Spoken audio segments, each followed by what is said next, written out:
Another way that you can combine sets is by using something called a Cartesian product. So this is actually going to kind of lead to the definition of where multiplication came from, but we're still approaching it from the aspect of sets. So let's say you have two sets, A and B, and you want to find the Cartesian product. We can call it A cross B.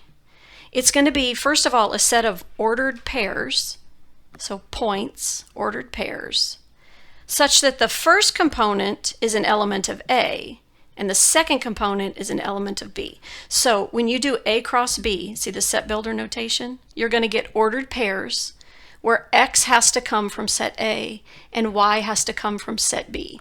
So you know what set you're coming from. It's kind of like domain and range, even though we're a long way off from formally defining those. But this is what it kind of is similar to.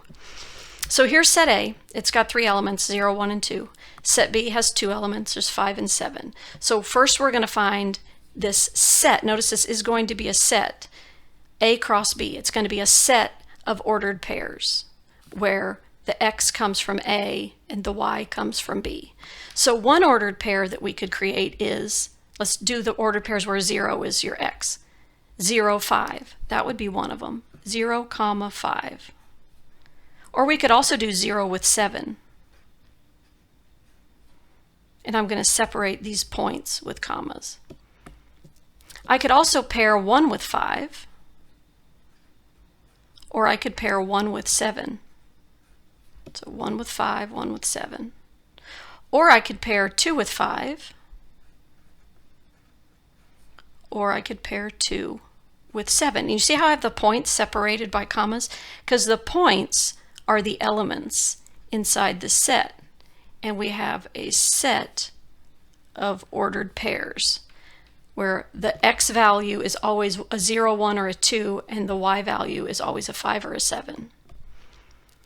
Now if we switch it and we do B cross A, basically what we're saying is, okay, now your X value has to come from set B and your Y value has to come from set A.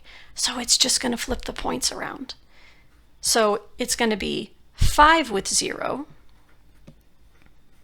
or 5 with 1, or 5 with 2. Or it's 7 with 0, or 7 with 1, or 7 with 2. Do you see how we're flipping it around there? And I still separated, my elements are points this time, so I still separated those with commas down the list. But it just matters which one is mentioned first because that's the set that you draw from first.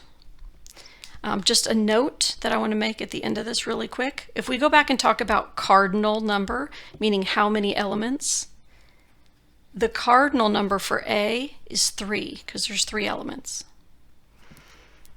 The cardinal number for B is 2 because there's 2 elements. And what do we know that as? Multiplication. 6.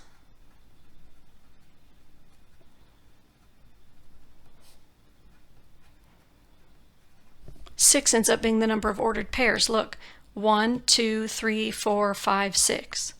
Or even in B cross A, 1, 2, 3, 4, 5, 6. How do you know when you're done?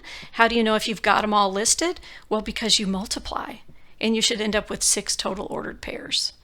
So if A had 5 elements and B had 5 elements, there would be 25 ordered pairs that you could write. And so this is sort of a precursor to multiplication.